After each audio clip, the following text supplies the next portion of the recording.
মেডিকেলের জন্য কোন কোন বই পড়তে হবে এবং সবগুলো বই আবার নতুন কিনতে হবে, বা এক্সচেঞ্জ করার জন্য আমরা কোন কোন বই পড়ব, সবগুলো টপিকই আজকে ভিডিওতে আমি আলোচনা করার চেষ্টা করব। প্রথমে চলে আসি কোন কোন বই আমার কিনতে হবে বা কোন কোন বই পড়তে হবে। বায়োলজির ক্ষেত্রে আমি যখন জুলজি পড়ব অবশ্যই আমি আজমল স্যারের বই পড়ব, এখানে কোনো ব্যতিক্রম হবে না। হাসান স্যারের বই আমি বোটানিতে পড়ব, এটুকু আমি ক্লিয়ার। ওকে, সব কিছু পড়বো। এখন আসি, তুমি যদি চাও ভাই আমি এটা না পড়ে এদিকে আসবো, পড়তে পারো, বাট অনেস্ট সাজেশন দিই, যদি তোমার আগে থেকে এই বই পড়া না থাকে, যদি না থাকে পড়া, তাহলে পড়ার দরকার নেই, প্লিজ পড়ো না। পড়লে তোমার ক্ষতিই হবে, লাভ হওয়ার সুযোগ নাই। আগে থেকে পড়া না থাকলে এই বইগুলো পড়ার কোনো দরকার নেই। পরে আসতেছি তাহলে ভাই এক্সটেন্ডটা কীভাবে কভার করবো সেটা পরে বলতেছি। এখন কেমিস্ট্রির ক্ষেত্রে তুমি অবশ্যই হাজার স্যারের বই পড়বা। এখানে মূল বইয়ের লাইনগুলো পড়বা, মানে বইটা পুরোটাই পড়বা, প্লাস বইয়ের অনুশীলনীটা পড়বা। আর কবির স্যারের বইয়ের ক্ষেত্রে শুধুমাত্র অনুশীলনী পড়বা। আমি নিজে পড়ে ঢাকা মেডিকেল চান্স পেয়ে গেছি না, আরও বন্ধুবান্ধবই তো আছে, বন্ধুবান্ধব আছে না, তারাও সেম কাজই করছে। ইসেক স্যারের ক্ষেত্রে সব পড়বা। এখানে তপন স্যার শুধুমাত্র অনুশীলনী পড়বা, কিছু না, ভেতরে পড়ার দরকার নাই। ক্লিয়ার? এখন আসো, এই যে অনুশীলনী ভাই, দুইটা বই কীভাবে মার্চ করে অনুশীলনী পড়বো, অনুশীলনী কীভাবে পড়লে 10 মিনিটের মধ্যে দুইটা অনুশীলনী রিভিশন দিতে পারবা, কীভাবে পড়লে তুমি এফেক্টিভলি দাগায় দাগায় পড়তে পারবা, সব কিছুর ভিডিও আমার আছে।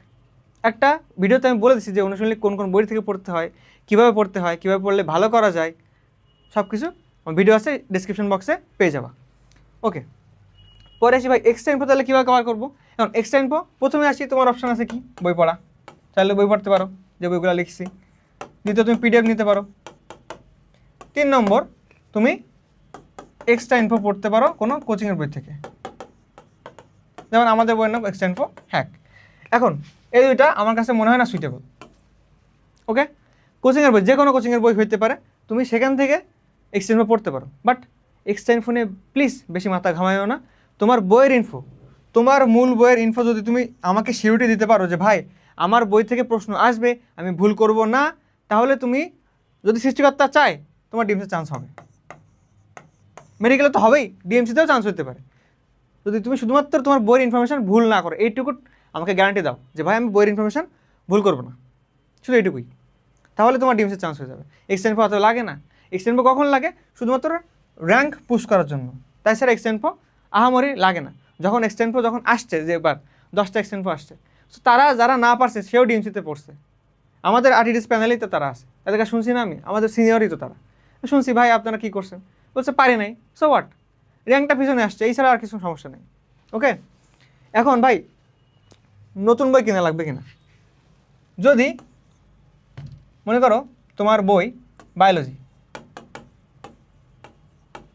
বায়োলজির ক্ষেত্রে নতুন বই মাস্ট কিনবা, কারণ তোমার বই কি 2 বছর পুরাতন, 24 সালের বই বা 25-এর শুরুর দিকের বই। 24 সালের বই হলে তুমি বায়োলজি নতুন বই কিনবা, দুইটাই কিনবা। ওকে, তারপর এবং এখানে ব্যতিক্রম আছে, আমি দেখাচ্ছি। কেমিস্ট্রির ক্ষেত্রে অ্যান্ড ফিজিক্সের ক্ষেত্রে যদি তোমার 2-এর বেশি পুরাতন না হয়, 2 বছরের বেশি পুরাতন না হয়, ধরো তুমি 20 সালের বই পড়তেছো এখন, তাহলে হবে না। যদি তোমার 2 বছর পর্যন্ত পুরাতন থাকে, তাহলে তুমি পুরাতন বই পড়তে পারো, 2 বছর পুরাতন হলেও চলবে। সেক্ষেত্রে আমাকে একটা প্রিকশন নিতে হবে, সাবধানতা অবলম্বন করতে হবে। সেটা কি ভাই, আমি অনুশীলনী ওপেন করব। কি অনুশীলনী? আগে দেখব যে আমার বইয়ের অনুশীলনীতে ধরো 150টা প্রশ্ন আছে। নতুন যে বই, সেই বইয়ের পিডিএফটা তোমার কাছে থাকবে, অবশ্যই কোচিং থেকে দিবে। তো সেই পিডিএফে দেখবা 150টা প্রশ্ন আছে কি না। ম্যাক্সিমাম সময় হয় কি, এখানে 160টা হয়ে গেছে, প্রশ্ন 2-একটা বাড়ছে, ভেতরে ইনফরমেশন চেঞ্জ হয় নাই, বাট প্রশ্ন 160টা হয়ে গেছে। এই 10টা তোমাকে অনুশীলনী পড়ে ফেলতে হবে। হয় না, খুব বেশি হয় না, 1-2টা চেঞ্জ আসে আর কি, তাই বললাম যে এরকম আসতে পারে। আমার সময় আসছে, আমি দেখছি এবং আমি এগুলো খুঁজে পড়ে ফেলছি, বইতে লিখে রাখছিলাম। সো আলটিমেটলি আমার অন্য বই ফিজিক্স কেমিস্ট্রির ক্ষেত্রে কেনা লাগে নাই। ডান। এখন এই যে নতুন বই, ভাই আপনি কিনছিলেন? জি আমি কিনি নাই। কেন কিনি নাই? তারও কারণ আছে। আমার কাছে সবসময় একটা জিনিস বেশি প্যারা লাগতো, সেটা হচ্ছে দাগানো।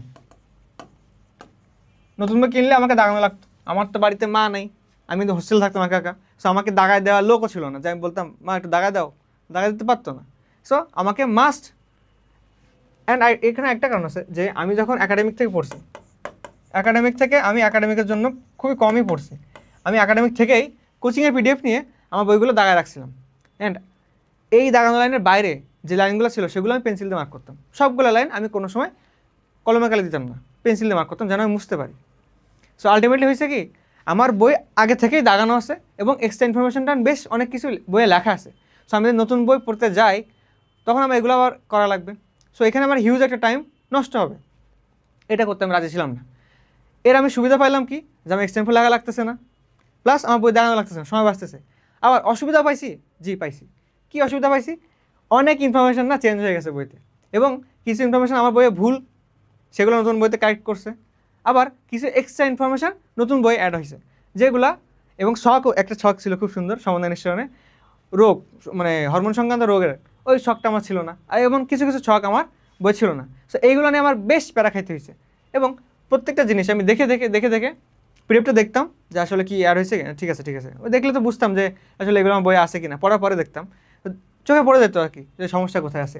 সো আমি সেইগুলা আমি প্রিন্ট করতাম, যদি ছক হয় বড়ো হয় তাহলে প্রিন্ট করতাম, প্রিন্ট করে আমি আমার বইয়ের মধ্যে রেখে রাখতাম। সো সুবিধা আছে অসুবিধাও আছে। এখন যদি হয় যে ভাই আমি একাডেমিকের মতো করে পড়ছি, যে একাডেমিকে কীভাবে পড়তে হয় সেভাবে পড়ছি, আমি অ্যাডমিশনের মতো দাগায় নাই, প্লাস আমার কোনো ঝামেলা নাই, আমি আমার মতো দাগায় গেছি, বা বই একদম ক্লিন আছে, আমি শুধু নোট পড়ে পাস করে গেছি, তাহলে তুমি অবশ্যই নতুন বই কিনো। ওকে, এখানে কোনো কথা নেই। বায়োলজির ক্ষেত্রে নতুন বই কিনবা, ফিজিক্স কেমিস্ট্রির ক্ষেত্রে 2 বছর পুরাতন হলেও চলবে, কিন্তু অনুশীলনীটা দেখতে হবে, একটু মাথা খাটিয়ে দেখতে হবে যে অনুশীলনীতে কী ঝামেলা আছে কিনা। এবং অনুশীলনীতে সাপোজ ভুল আছে, এই ভুলটা দেখা গেছে পরের এডিশনে কারেক্ট হয়ে গেছে। এখন তুমি যদি ভাবো যে ভাই ভুলটাই দেখাবো, পরের এডিশনে তো কারেক্ট হয়েছে, এমন আমি ফেস করছি আমার ক্ষেত্রে। আমি তো পুরাতন বই পড়ছি সবগুলা, নতুন বই একটাও কিনি নাই, সবগুলো পুরাতন বই পড়ছি। ঠিক আছে, সো এগুলা বেশ অভিজ্ঞতা আছে।